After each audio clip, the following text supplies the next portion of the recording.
Depuis quelques années, Israël fait face à un défi très nouveau pour elle, l'immigration clandestine. Depuis 2006, le ministère de l'Intérieur israélien estime que près de 50 000 personnes sont entrées illégalement sur le territoire de l'État hébreu.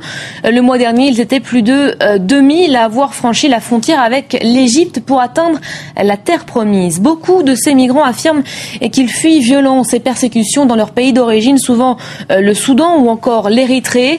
Sur le papier, le gouvernement de Benyamin Netanyahou durcit donc les mesures pour combattre ce phénomène. Mais sur le terrain, vous allez le voir, la réalité est bien plus compliquée. Reportage tout de suite de notre correspondant dans la région, Gallagher Fenwick. Malgré la multiplication des mesures contre l'immigration clandestine, Israël peine encore à contenir un phénomène croissant.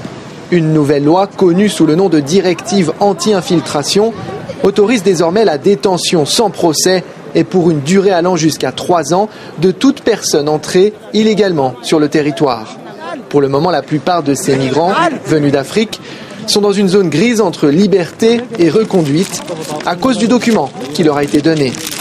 Nous sommes venus ici pour travailler et améliorer notre vie, pas pour faire du tourisme. Mais ils nous donnent cette espèce de visa touriste. Du coup, quand on cherche du travail, on nous dit « Désolé, vous avez des papiers pour touristes, pas pour travailler ». Beaucoup de ces hommes viennent du Soudan ou de l'Érythrée.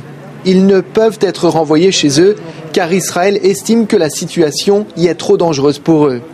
Cette politique complique la tâche de la police de l'immigration.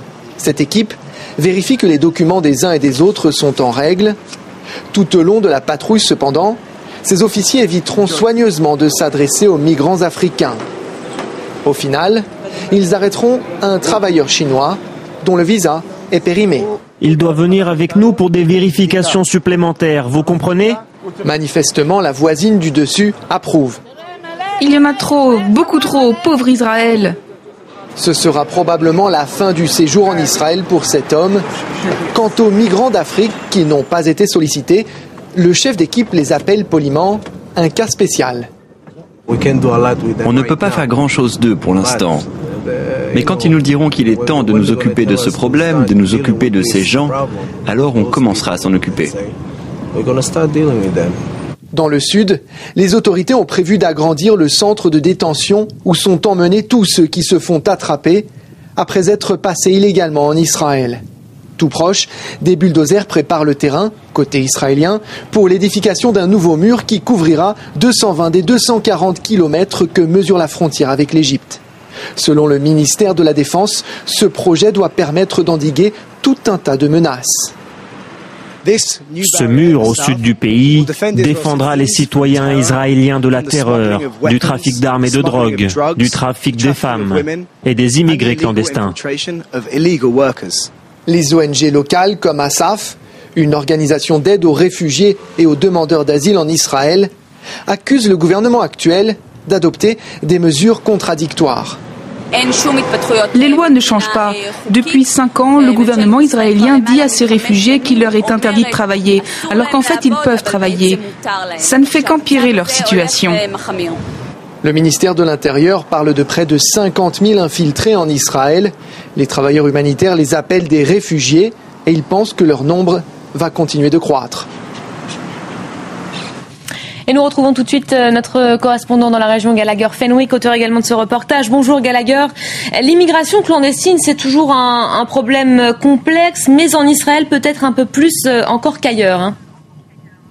Oui, vous savez qu'Israël, pour certains, c'est la terre promise, une terre atteinte, selon la Bible, par le peuple juif après un exode, une sortie d'Égypte, un peuple hébreu qui fuyait persécutions et violences. Et donc certains y voient là un parallèle troublant avec le chemin emprunté par ces migrants africains qui, eux aussi, sortent d'Égypte après avoir fui persécutions et violences. Et puis il y a aussi une perspective économique. Vous le savez, Israël croît financièrement, projette une image de stabilité et donc est devenu un pôle attractif dans la région. Israël veut jouer dans la cour des grands, entre guillemets, celle des nations occidentales, des démocraties occidentales. Et le pendant de cela, eh bien, c'est l'obligation de se soumettre à certaines des lois internationales en matière de protection des réfugiés, des personnes qui fuient des violences et qui se retrouvent sur son sol. Et c'est là peut-être qu'Israël pêche en faisant la moitié du chemin, en protégeant effectivement ces personnes, en ne les renvoyant pas, comme on l'a vu dans le reportage, mais sans pour autant leur accorder le statut de réfugié. Vous savez que cette question des réfugiés réfugiés est particulièrement problématique ici, notamment parce qu'il y a celle des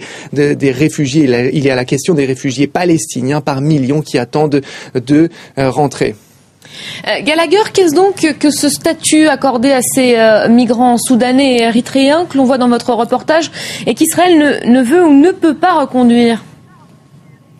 Alors c'est une sorte de liberté conditionnelle qui leur est accordée. Le visa qu'ils reçoivent leur permet de rester ici légalement à condition de le renouveler régulièrement, mais il est mentionné explicitement dessus que ça n'est pas un permis de travail. Faux, répondent les ONG, puisque ces personnes peuvent rester ici et pour des périodes longues, elles doivent pouvoir travailler. Rappelez-vous pour autant que le Premier ministre Benjamin Netanyahou affirme qu'Israël est effectivement un pays qui vit de l'immigration, mais une immigration juive uniquement, et donc hors de question d'ouvrir les vannes, d'encourager la venue massive d'immigrés non juifs, encouragés donc par le fait d'accorder un statut de réfugié à ces migrants. Pour l'instant, ça n'est pas le cas. Que proposent justement Gallagher les ONG pour régler le problème ?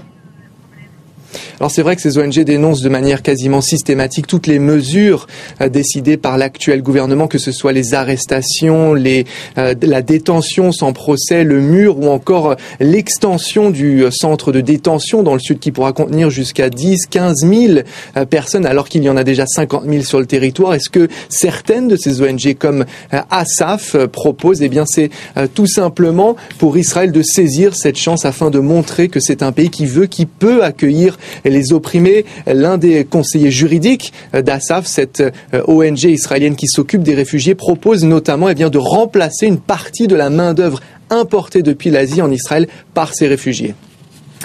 Merci beaucoup Gallagher Fenwick pour ces explications, cet éclairage et votre reportage. C'est la fin de ce focus du jour.